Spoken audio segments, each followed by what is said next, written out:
Salut à tous, c'est Anto et je vous souhaite la bienvenue pour cette nouvelle vidéo sur ma chaîne YouTube. Dans cette vidéo, on va parler de Para Standing Tennis, PST. Mais je ne voyais pas vous proposer cette vidéo sans vous expliquer un petit peu le principe de base. Alors, PST, comme Para Standing Tennis, autrement dit en français, Para Tennis debout. Ça se différencie des gens qui jouent en fauteuil roulant.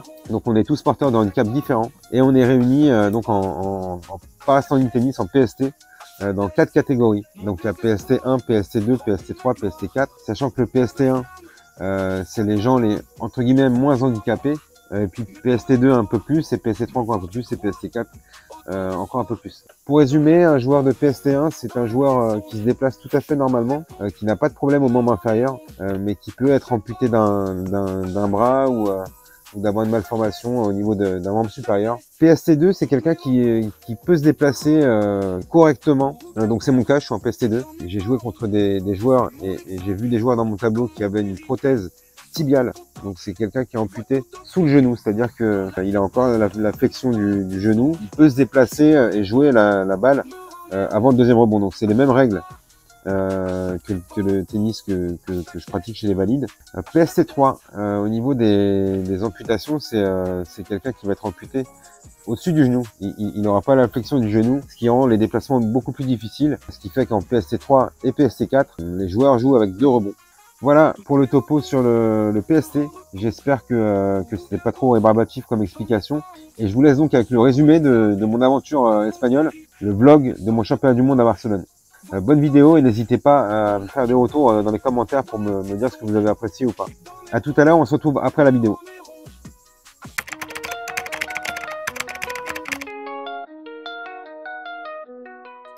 Bon bah voilà, le sac est prêt.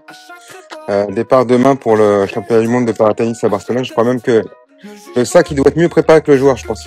Il est dans un mélange d'excitation et de trac un peu. Mais bon, je suis content d'y aller.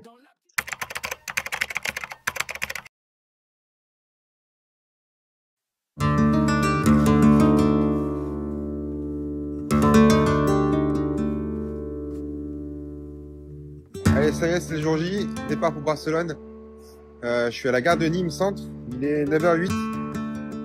Le train part à 9h45, arrivé à 13h28 à Barcelone et on prendra le métro pour aller jusqu'au club.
Eh ben, bien arrivé à Barcelone et bien arrivé au complexe olympique qui est magnifique.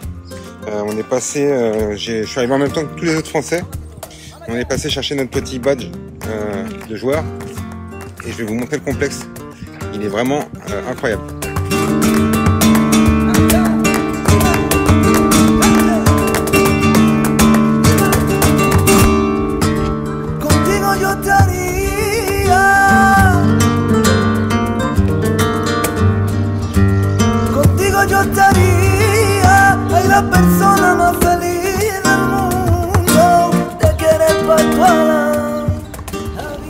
Allez, on se dirige vers le cabinet médical pour aller passer la visite, pour déterminer dans quelle catégorie je vais jouer le tournoi.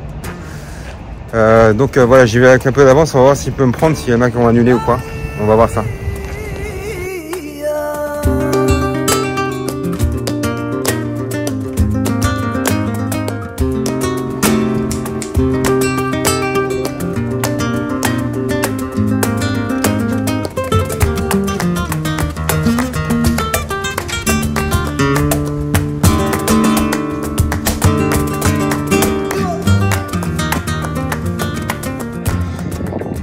du coup je ressors du rendez-vous médical. Alors je suis quand même le seul malade de Parkinson du tournoi, de tout le tournoi, de tous les pays confondus. Il m'a trouvé assez raide et assez lent, donc ce qui est logique avec les symptômes de la maladie. Donc je vais jouer ce tournoi en PST2. Et si jamais en fait ils vont venir me voir jouer quand je vais jouer mon premier tour, et si jamais ils estiment que je dois jouer les prochains tournois en PST3, ils reverront leur avis. Donc voilà, on verra ça après le tournoi de Barcelone.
Il est exactement 6h22 du matin. Je suis le premier debout. J'en ai croisé aux toilettes, mais je suis le premier debout douché. On a reçu des messages jusqu'à tard hier soir parce qu'il y a des gens qui sont pas présentés à la visite médicale de classification. Du coup, le tableau prend du retard. Donc moi, concrètement, je sais pas encore ni à quelle heure ni contre qui je joue. Donc on va quand même aller au club ce matin parce qu'il y a Jérôme Lebleu qui joue à 9h et on va aller le soutenir et on aura des nouvelles dans la matinée pour savoir ce qui m'attend. Allez, à tous.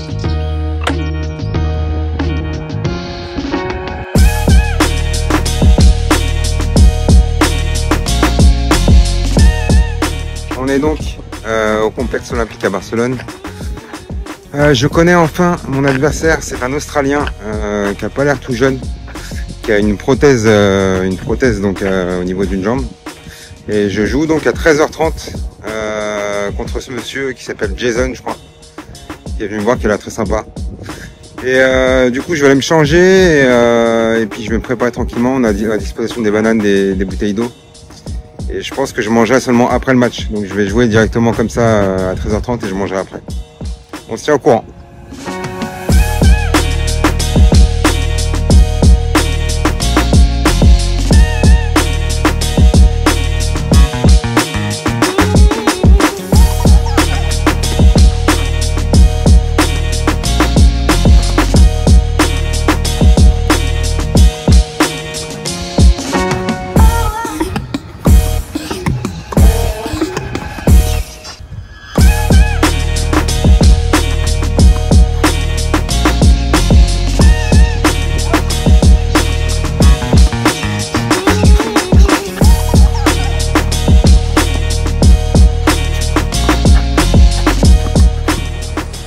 Bon, ça passe difficilement, mais ça passe pour ce premier tour du PST de Barcelone.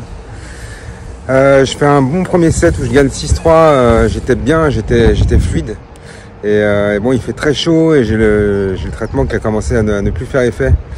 Mais au moment où je me suis rendu compte, il était un petit peu trop tard parce que même si je prenais un cachet, il y a à peu près une demi-heure de temps d'action. Donc voilà, j'étais déjà en milieu de deuxième set.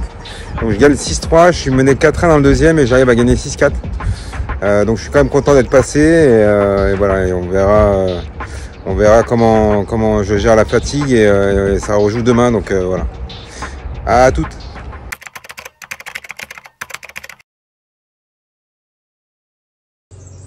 Nouvelle journée à Barcelone, il est 10h du matin. J'ai passé donc mon premier tour hier contre un Australien un petit peu dans la difficulté. Et là on va aller au club puisque on est plusieurs à jouer ce matin. Enfin, moi je joue à midi, Cédric aussi joue à midi. On a les super tenues PSC France avec Play Again. Donc là on se met en route pour le club et on va aller se préparer tranquillement pour le match. À tout à l'heure.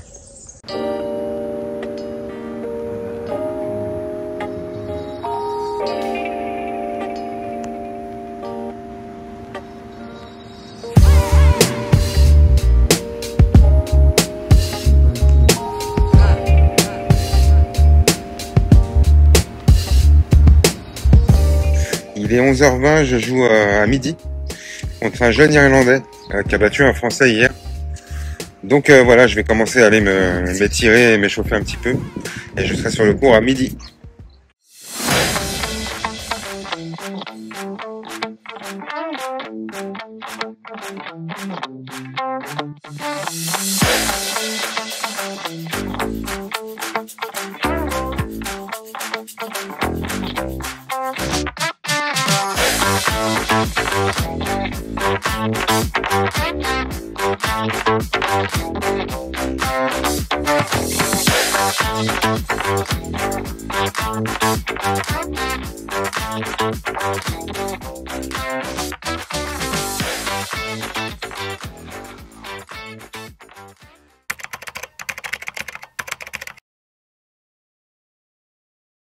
Yo, il est 8h.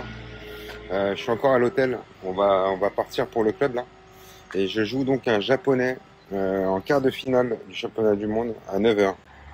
Donc restez connectés pour le résultat du match.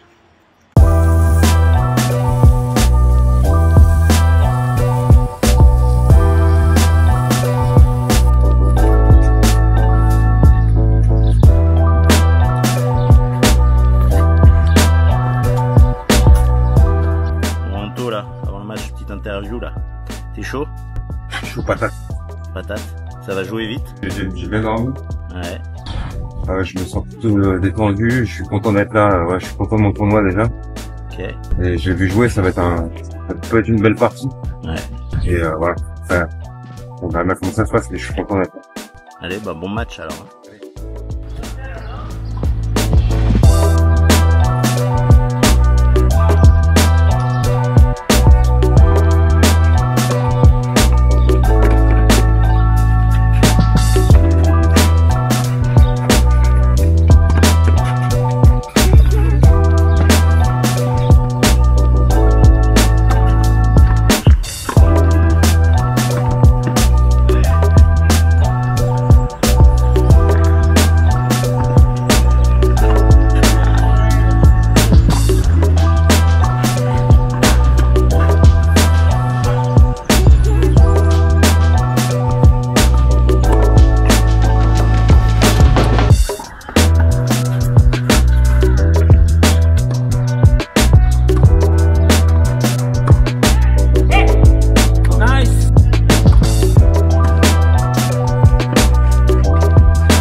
Ton match. Franchement, il joue très bien. Très bien, mais je sais comment je peux bien jouer. Et là, j'ai pas fait un bon match. Donc, je pense que dans tous les cas, il aurait gagné parce qu'il est au-dessus. Mais j'ai un tout petit peu de regret de ne pas avoir fait une meilleure partie. Après, voilà, c'est juste en termes de plaisir. En termes de résultats, c'est complètement logique.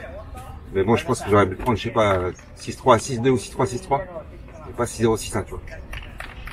Et on se retrouve à la maison, chez moi, quelques jours, quelques semaines après le retour de Barcelone, pour faire le bilan de toute cette aventure du championnat du monde de para-standing tennis. Alors forcément, il y a beaucoup de positifs, mais je vais commencer par le côté humain et la rencontre avec les autres Français, qui était génial et franchement, ça fait un petit peu colonie de vacances, c'est super agréable de se retrouver. Je partais un petit peu dans l'inconnu, dans un autre pays, avec des gens que j'avais jamais vus de ma vie. Donc ça peut générer une espèce de stress de savoir si ça va bien se passer avec des gens qu'on connaît pas. Et en fait, c'est génial. Je retiens autant ce côté humain. C'est pour ça que je tiens à le mettre en premier. Ce côté humain que le côté sportif. Forcément, le deuxième point positif, c'est le résultat, puisque j'avais jamais fait de championnat du monde, j'avais jamais joué en para-standing tennis, donc j'avais des gros points d'interrogation sur le niveau de jeu que j'allais pouvoir rencontrer sur le terrain, et en fait, bah voilà, pour cette première, repartir quart de finaliste du tableau de PST2, c'était pas un objectif, mais je m'étais dit avant de partir, si j'arrive à gagner 2 matchs et à finir aux alentours du quart de finale, je serais content. Donc c'est un truc que j'ai réussi à faire. Je suis assez fier de ce résultat, même si avec un tirage différent, peut-être que j'aurais perdu au premier tour. Avec un tirage encore différent, peut-être que je serais allé plus loin. Il se trouve que voilà, j'ai joué les joueurs que j'ai joués, que j'ai battus, j'ai perdu contre plus fort que moi. Ce jour-là, en tout cas, et donc ça reste une grosse satisfaction d'avoir fait un résultat là-bas, d'avoir pris du plaisir à jouer sur le terrain, d'avoir pris du plaisir à être là-bas avec les autres Français, et d'avoir bientôt un classement mondial de PST, puisque j'ai marqué avec ce quart de finale 400 points. Et donc avec ces 400 points, bah, on verra où est-ce que je me situe au niveau mondial. Et voilà, ça me fera un indice, un point de repère à maintenir, voire à dépasser. Donc voilà, très content de ça. Voilà, j'espère que cette vidéo vous a plu. J'espère que je vous ai fait mieux connaître le para-standing tennis. J'espère que cette discipline va se développer en France le plus possible et le plus rapidement possible. J'espère pouvoir vous proposer d'autres vidéos sur le PST. Voilà, merci à tous d'avoir suivi cette vidéo jusqu'au bout. Et je vous dis à bientôt pour de prochaines vidéos.